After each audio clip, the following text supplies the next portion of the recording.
नाजरीन, बात बन कोई नहीं रही। ख्वाजा आसफ साहब के पास तो बिल्कुल ही बयानिया ख़त्म हो गया और उन्होंने वापस प्राइमरी स्कूल वाला बयानिया शुरू कर दिया और उसके ऊपर उनको काफ़ी ज़्यादा इंसल्ट का सामना करना पड़ा है। अमेरिका में सिर्फ रिचर्ड ही नहीं बल्कि दूसरे लोगों ने भी, जर्नलिस्ट ने भी ये बताना शुरू कर दिया कि जनाब ख्वाजा साहब वापस स्कूल दाखिला ले लो, आपसे नहीं होगा।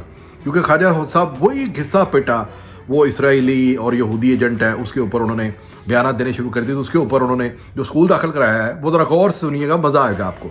उन्होंने कहा कि आपको तो नहीं पता चल रहा और आपके जो मुल्क में लिफाफे हैं, जो जर्नलिस्ट हैं, वो तो शायद आपकी बातों पे तज्जिया नहीं करते।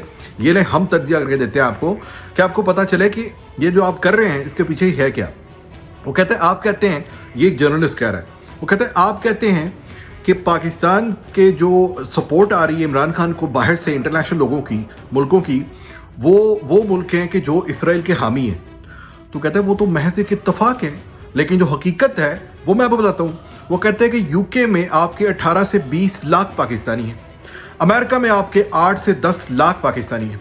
यानी अगर सिर्फ ये दो मुल्कों की ही बात कर लें आप, तो 30 लाख आज़ाद पाकिस्तानी जो बहुत पैसे वाले हैं, और आपके 100% जो ओवरसीज पाकिस्तानी हैं वो इमरान खान के साथ हैं।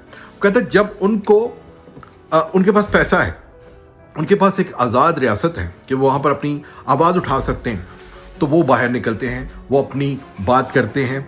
उनके पास मुलाजमीन, यानी ऐसे ऐसे लोग भी हैं कि जिनके पास करोड़ों की, अरबों खरबों की जायदादें हैं और वहाँ पे उनके कारोबार हैं। तो वो अपने जो कारोबार करते हैं उसमें जो उनके मुलाजमीन हैं, उन मुलाजमीन का भी वोट उन्होंने ट्रंप को दिलाया। तो एक प्रॉमिस उन्होंने लिया। तो कहते हैं कि ये महज एक इत्तेफाक है कि इन दो मुल्कों से अगर बात आ रही है तो इसकी वजह आपका डायस्पोरा है, आपके ओवरसीज पाकिस्तानी हैं, आपके पाकिस्तानी हैं जो इमरान खान को सपोर्ट कर रहे हैं और कोई नहीं कर रहा। तो ये वोंगी है, ये छोड़ दें। दूसरी बात, ख्वाजा साहब, ईमान से जान आपने भी अल्लाह को देनी है, हमने भी अल्लाह को देनी है। आप मुझे बताएं जरा कि इसराइल का हामी वो नहीं है। उसको जब बोला गया कि इसराइल को तस्लीम करें, उसने कहा कि जो कायदे-ए-आज़म कहते थे मैं भी वही कहूँगा कि उसको तस्लीम नहीं किया जाएगा। पहली बात तो जो उसको तस्लीम नहीं करेगा उसको वो सपोर्ट करेंगे, लाख दी लानत के। दूसरी बात, आपने बाहर बैठ के क्या कहा था अमेरिकन को? आपने कहा था कि हम ज़्यादा लिबरल हैं, यानी नून लीग लिबरल है और इमरान खान दीनी जमातों वाला है, वो दीनी ख्यालात का बंदा है। कहा था कि नहीं? तो आपको आपकी बेटी की कसम, माँ की कसम, बीवी की कसम, बहन की कसम, झूठ नहीं बोलना। आपने कहा था कि नहीं कहा था कि इमरान खान इस्लामी है, वो दीनी की तरफ उसका झुकाव है, उसकी पार्टी का, और हम लिबरल हैं, यानी हम आपकी वाली सोच रखते हैं। ये आपने कहा था कि नहीं कहा था? फिर वो देखते हैं यार, क्या उन्होंने नहीं देखा कि इमरान खान ने अपने 3.5 साल दौर में पाकिस्तान में इस्लाम के ऊपर क्या किया? इस्लामोफोबिया का बिल वो यूनाइटेड नेशन में जाके बोला था ना। वो ख्वाजा साहब वो तो आप सल्लल्लाहु अलैहि वसल्लम के ऊपर जो बहतान लगाते थे लोग, उसके ऊपर जो बोला वो बोला ही इमरान खान है।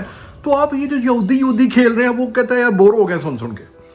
तो ख्वाजा साहब के पास जनाब अब बयानिया कोई नहीं है, बड़ा तरस आ रहा है इनके पास, और कुछ नहीं है। 3.5 साल में उस बंदे की कोई चोरी नहीं निकली, कोई उसका, वो जितने केसेस थे सारे फेक थे। और खान आ रहा है जनाब, पाकिस्तान जिंदाबाद।